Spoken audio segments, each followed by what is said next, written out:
How you doing, G? Hell yeah. Man, thank you so much for doing this. I'm so excited. Thank you so much for everyone listening. This is Here the Dawn, the pioneer of Meaning Wave, my favorite artist. I'm wearing a Meaning Wave shirt right now. I'm completely fanboying out. Yeah, man, I love your work so much, dude. I send it to everyone I know, and you're indirectly responsible. You're one of the people responsible for this podcast. It was about this time last year, and I'd been in a graphic design rut. Was kind of producing the same thing again and again, and I didn't really know what else to make. And I was kind of scared to do something unique and just kind of pull it out of my ass. And I'd been listening. I'd known Alan Watts for about 7 years, and randomly I was going through YouTube just trying to find something to get me going, and I saw Alan Watts. And I was like, "What's this?" And I clicked on it, and it was "Only the Self is Real." And I listened to that, and it was you, and I was like, "What the fuck is this?" I was like, "This is amazing." And it was like Akira the Dawn with Doctor Strange arms, and it was like there was like Mario Kart in the background, and there was a sick beat, and I was like, "What the hell is this?" That actually led me into just making. I stopped making. I'd only been making black and white stuff at the time. There's a purpose to all this, and I was just like, "Fuck it." I was like, "This is awesome and it's unique." So I just started pressing buttons on graphic design and just started making the craziest shit. And I'd always drawn back to that, and that led me to think like, "Hey man, like if this is creative, like people will they'll fuck with it if it's real, if it's from something, if it's from a place you love, instead of trying to make what other people wanted." So long story short, that led to graphic design, and eventually this past December, I was like, "Fuck, I'm gonna make a podcast." I was like, if that's where my heart is and that's what I want to do, then I'm gonna do it. And it's all indirectly related to finding that song. So sorry for that. Had to get it out. Doing that video, and I was up till like fucking 6 a.m. I'm like, shit, I gotta get a visual done for this thing, and and like I remember putting that together and being really fucking sort of tired, but like, no, I have to get it done. I have to get this video up tomorrow. It's important. I need to capture this certain vibe. So I'm glad it was useful. Yeah, dude. How useful? How great is that? What's your website these days? It's I stopped making the clothes. It wasn't really how I was feeling, but now it's the podcast. I started online graphic design school, and it's kind of a fallback right now, but I really want to make this work. And because this is where like my heart's drawn. It's the same. Yeah, it's the same logic of the graphic design. Like, it's not a set thing. I just find something or someone I'm interested in, and I go after that person and try to get them on, try to talk to them. And it's worked out so far. It's next week I'm gonna have on Mike Durant. I don't know if you've ever seen Black Hawk Down, but that movie's about him. He said he's gonna. Yeah, that pilot. He said he was gonna do it. So I was like, holy shit! All right, but yeah, see what you can do if you just try. Yeah. Well, yeah, dude. And it's.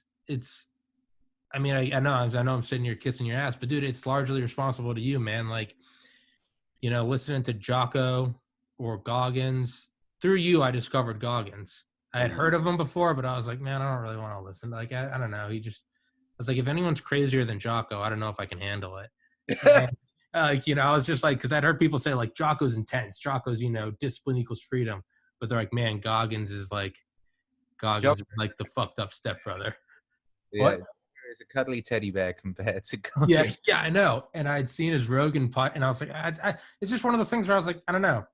And I finally I saw your album with him, and I was like, again, I was like, all right, well, if Akira made it, and it's just the face on it just said Goggins Wave, and it's just his face, and his pupils are like the size of pins, and I was like, who the fuck is this? Man, I listened once, and I was hooked.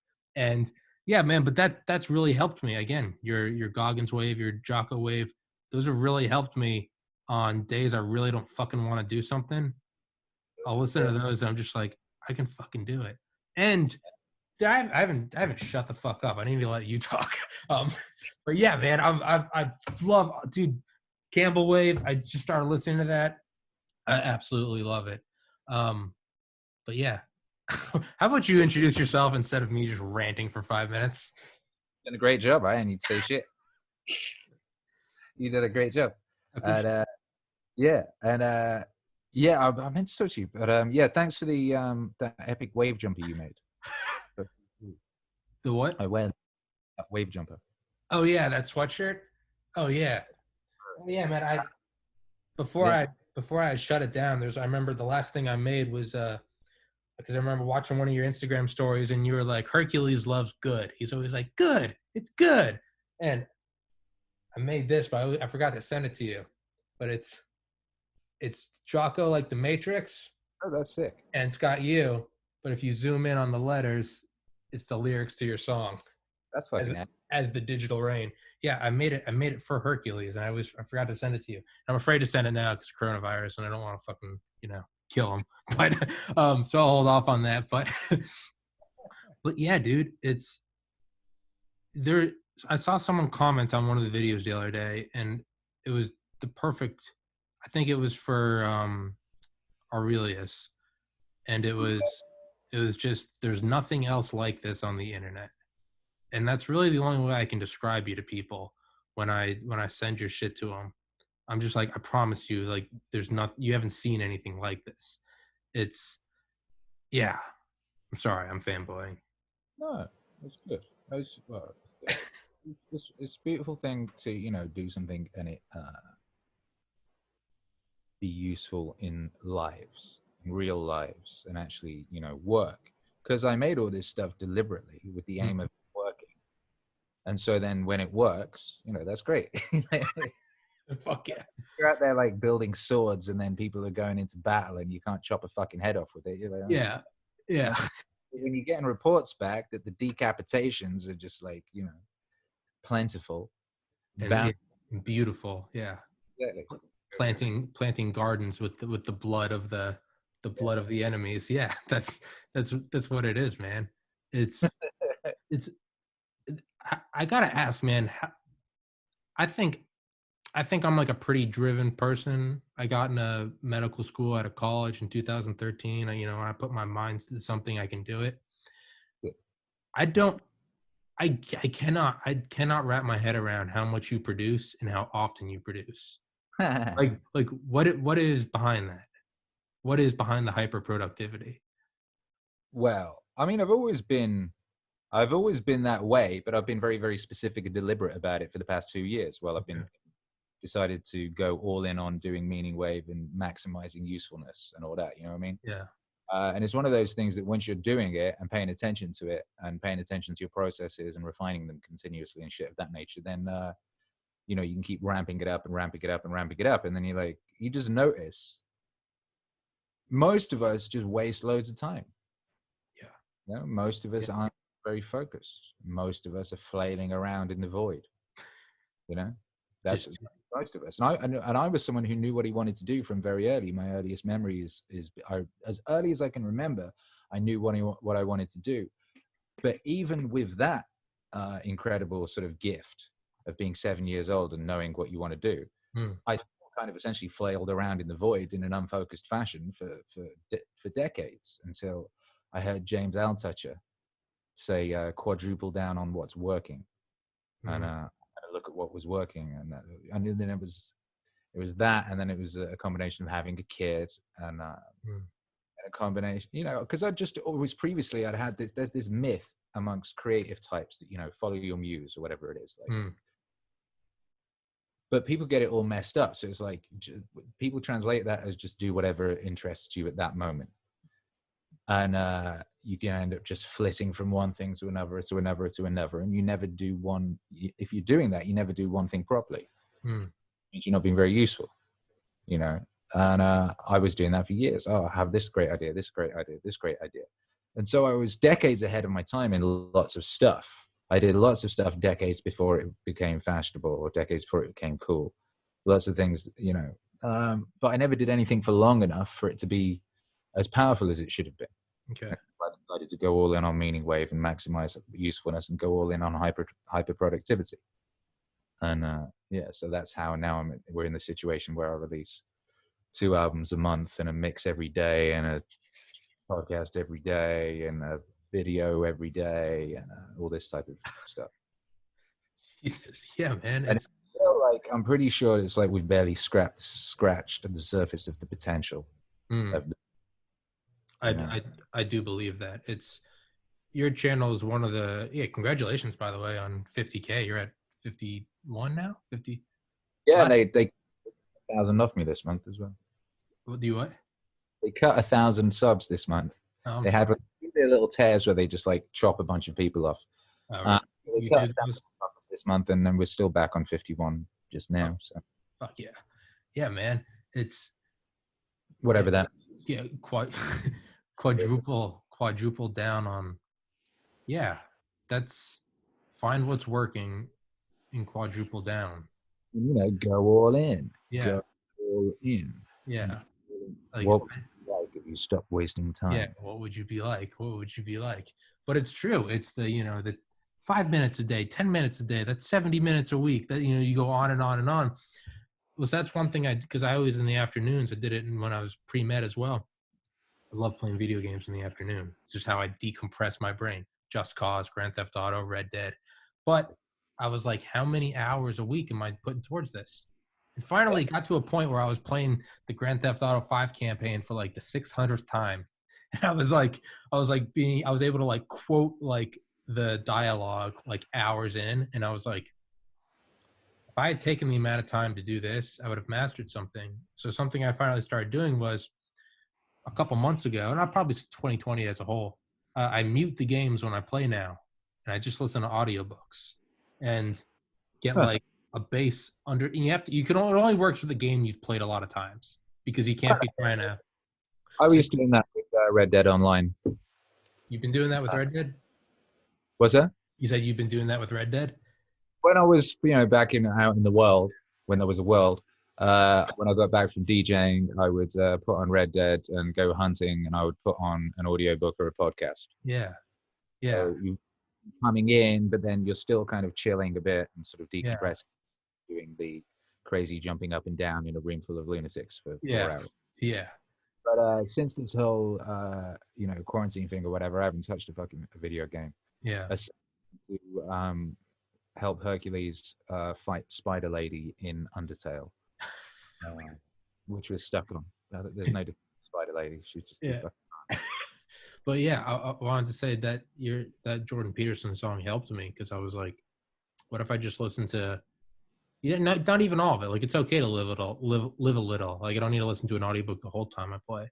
But just in 2020, dude, I've probably listened to like 40 full length, and not like light books, like dense histories, like nuclear fusion, or like a history of the Eisenhower like military industrial complex ravings, or like a history of like Roosevelt's lineage, or like a history of like coal production in England and all the way up to nuclear power, but just through playing video games. And because of that, I've actually had on guests from Oxford University about nuclear fusion, because I had listened to enough that I could kind of like bullshit and trip my way through a conversation. So I was like, I think I can have these guys on.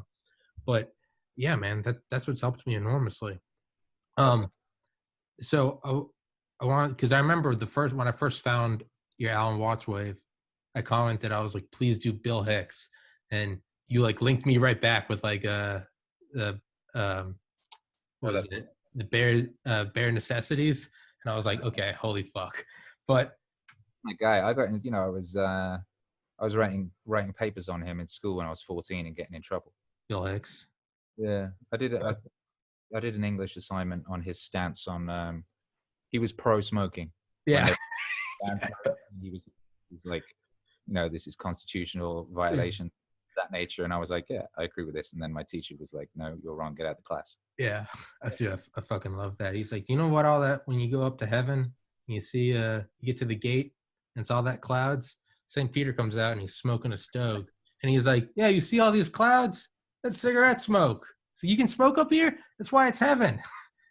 Go down to hell. You have all the non-smokers. Oh my God, I can't believe what you were doing with your body. Like, yeah, come on in. Hendrix is on harp tonight. Yeah. Yeah, it's dude. I went my first 2 years of college. I went to Valdosta State University in Southern Georgia. Bumblefuck backwards town. While living there is where I discovered Bill Hicks, And I also discovered that's where he was born. And I was like, oh shit, yeah. So I felt a little connection with him, yeah. And yeah. What? Journey. His whole journey is very fascinating. Yeah. Yeah. And have you ever family, his psychedelic journeys and all that type of stuff? Yeah. Yeah. And oh yeah, I also found out the first time I ever did mushrooms was on his birthday. And I was like, shit, I was like, Bill Hicks, he's my spirit animal. But yeah, have you ever read his death letter when he found out he was dying? I don't know if I did. Hang on. You should. It's like a 2-minute read. It's fucking powerful. I'm into death letters. Yeah. Well, because you ever read Satoshi Kon? You do what? You ever read Satoshi Kon's? He's the guy. He did Paranoia Agent and Perfect Blue and a bunch of those. Incredible anime director, genius. He found out he had cancer and decided not to do any medicine and just like accept it. Wrote this death letter, and I reread it once a year. It's just incredible thing. Yeah.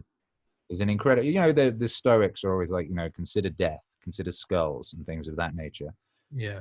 So a really good death letter is a very powerful way of doing that. He's writing to his parents in it because they're still alive, and he's kind of apologizing to them for essentially, like, you know, going before them and what shame that must have brought on, must bring. It's amazing. Oh, I'm Bill Hicks. I'm dead now. Yes, I remember this now. Yeah. I haven't read this since I was in school. Yeah. Well, it's crazy because he'd been trying to make it for like a decade. And then he finally was breaking through. He was starting to get, like, you know, booking shows all over the world. He was starting to be on late night TV, and he finally was making it. And then he found out he had pancreatic cancer. And I think you said that in his letter. He said, why now? Why only just now? And that always sticks with me, is like, you know, it's been 7 years since I graduated college, and I'm just like, what if this podcast works? What if this thing works, right? What if it finally breaks? I just think, like, how much of a mindfuck would that be to, like, I jumped into the void and I took on the dragon and I slayed the dragon. And then, like, from left field, it's like, oh, you have pancreatic cancer. Like, that's got to be a different type of, but what I love it is he finishes it with like a smile. He's like, wherever truth and laughter, what is it? Yeah, wherever truth and laughter reside, I am there. Yeah. I left in love and laughter, and love and laughter abide. I am there in spirit. Yeah. Yeah. Yeah, man. He's he got me interested in 5 grams of psychedelic mushrooms that will squeegee your third eye clean. Yeah. Yeah, he's awesome. So I know I only got like 10 minutes left with you, but so I want to ask, Ram Dass. Are you familiar with Ram Dass? Very good friends with Terrence McKenna and Alan Watts and Aldous Huxley. Yeah. When are you gonna make Ram Dass wave, man? That's coming. That's coming. Really? You're not just saying that? No, of course it is. You know, the way these things work, it's all foundational building blocks that lead to the next thing, and what have you. As I've been saying for a while, we're kind of shifting. Culture is swinging back from punk nihilist, which is peaking right now, swinging back to psychedelic. So all of those are going to be very necessary. Yeah. So there's a few people, and he's one of them. Robert Anton Wilson's another one. There's some people that are coming in, who are necessary voices in the transition that we're about to go through culturally. So yeah, and right after I speak with you, I will be speaking with Mark Watts. Oh shit! Watts' son. Oh shit! Really? Yeah, about the project. I finished my work on the new Alan Watts album.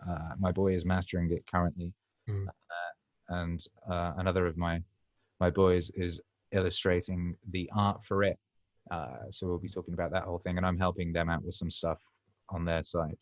And he's plugged in with Das, all those guys. Hell yeah! Whole scene, that whole world. There's a Ram Dass lecture. It's like a 2-hour lecture that he gave in like the late 60s. I think he's in Boston. I think it's like Faneuil Hall. And I've listened to that probably once a month for the last 5 years. Send me that one, because I've basically got a bunch of his stuff sort of aside. Yeah. But send me that. I'll see if I I will, yeah. Well, I was going to regardless. That was my plan, was to send it to you regardless. But it's like a 2-hour lecture.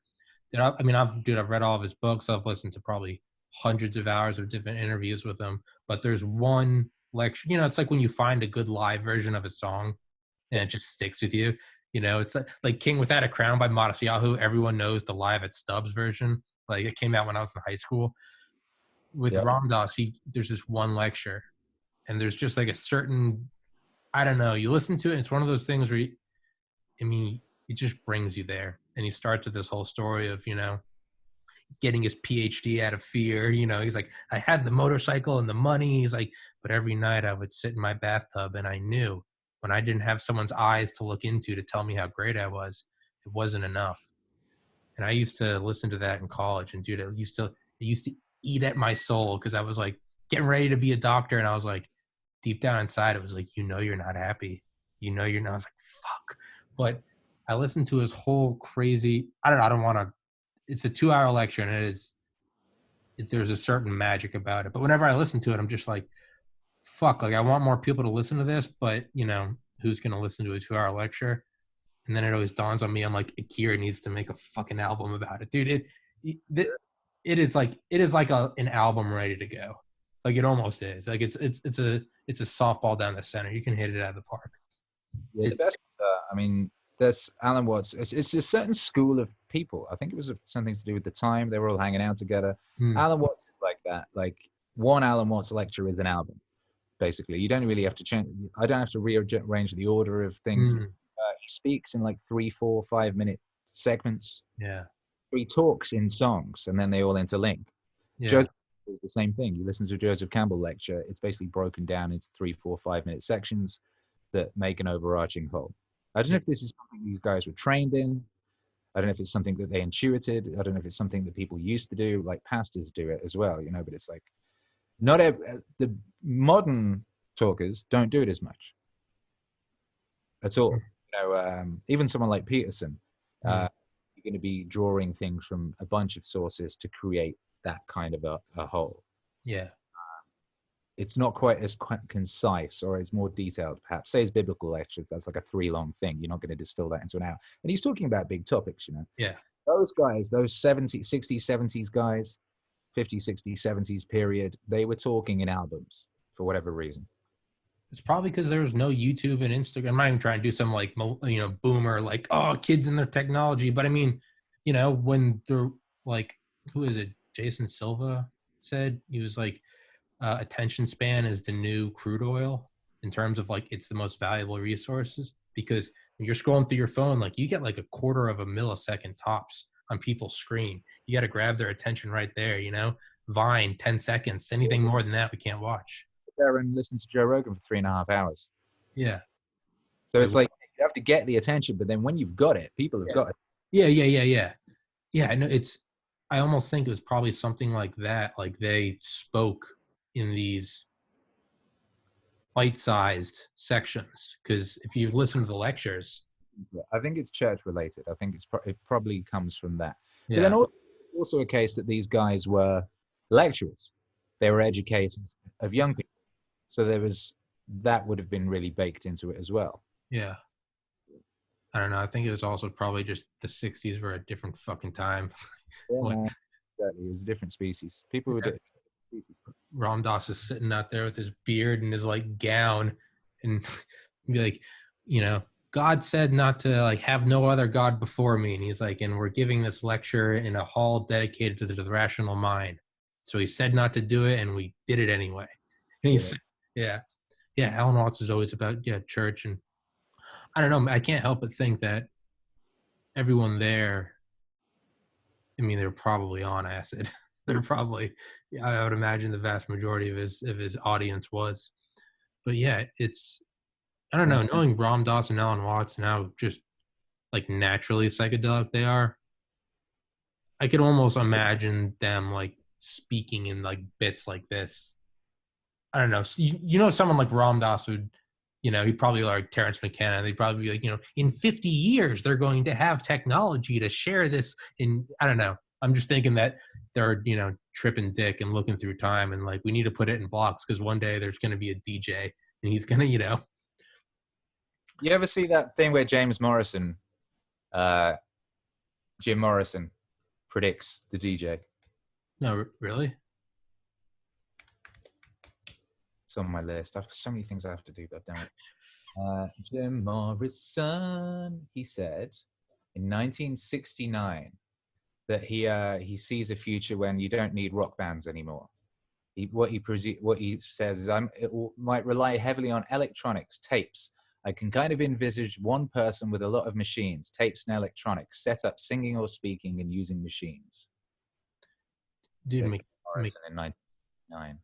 What about McKenna talking about memes in like the late 90s? Oh yeah. And now, think he died in the year 2000.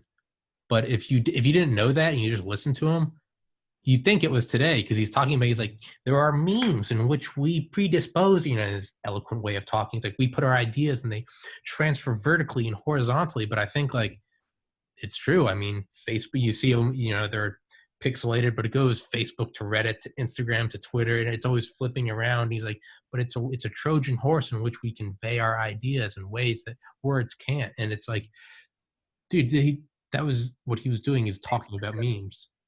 Yeah, his main credo is something I empathize with strongly, which is, I don't believe any of this stuff.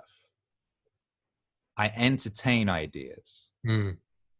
So I entertain these ideas, but I don't believe any of them. Belief, like putting your belief in any of these things is that's a fucking gateway to all manner of hurt and horror. And that's how, humans do the worst things humans have ever done. They've done it out of that belief. That straight says, what I do, I'm a meme spreader. But I'm a meme spreader. Yeah, but it's true. I don't believe this stuff. What I do, I'm a meme. Yeah. He's like, I don't believe any of this stuff I hear on people who just come down from DMT trips, unless it's what I said, of course. He's like, it's all blabbering nonsense. But he is true. What was McKenna's thing?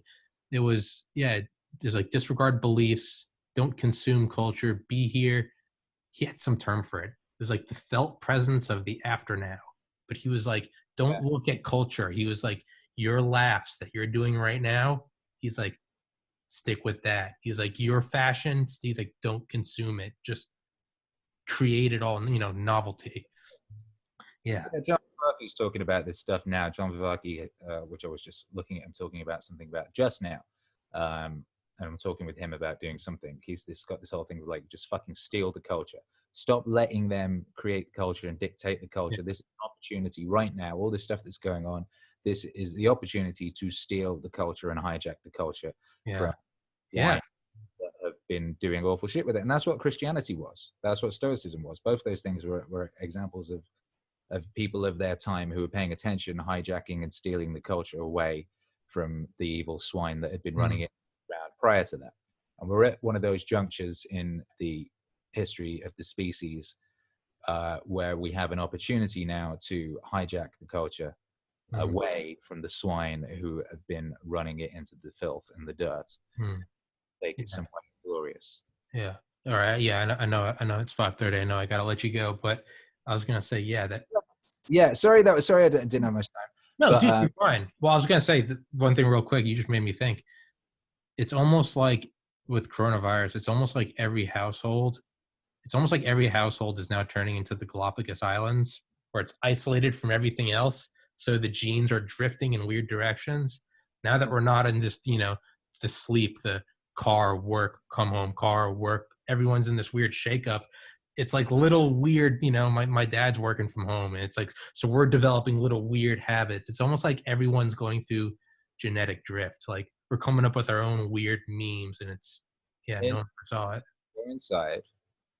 If you're inside, then the only thing to do is to go further inside. Everyone's inside, going inside. After, generations of not having time to do that. Suddenly everyone can do that now. So the journeys that you went on, that you undertook, previously only a certain kind of person would take those journeys. You're kind of forced to, perhaps. Something happens in your life that sends you, whatever, or you're a certain person. Most people wouldn't do that. Right now, fucking everyone's doing that. Yeah. Auntie is doing that. Uncle Clive is doing that. Everyone's fucking doing that. Normies are an endangered species because normalcy is being destroyed, which means normies are turning into us, which is wonderful. Yeah. Beauty will save the world. Hear the dawn. That's right, baby. Thank you so much for your time. Keep doing what you're doing. Thank you, Can't wait till you have 100. I can't wait till you surpass PewDiePie, because you're going to. PewDiePie is an agent of change in these times. Shouts out to PewDiePie. Shout out PewDiePie. Him and Joe. Yeah, yeah. And please tell me whenever you're going to be on Joe Rogan, because you need to be. He's missing out if he doesn't have you on. It hurts to not see you on there. But I've kept you 2 minutes longer than I said I would. That's so good, brother. Thank you very much. Very much for your time and being here and being a bad motherfucker in the world. Right back at you, Akira. Thank you so much. Stay safe, buddy. Peace.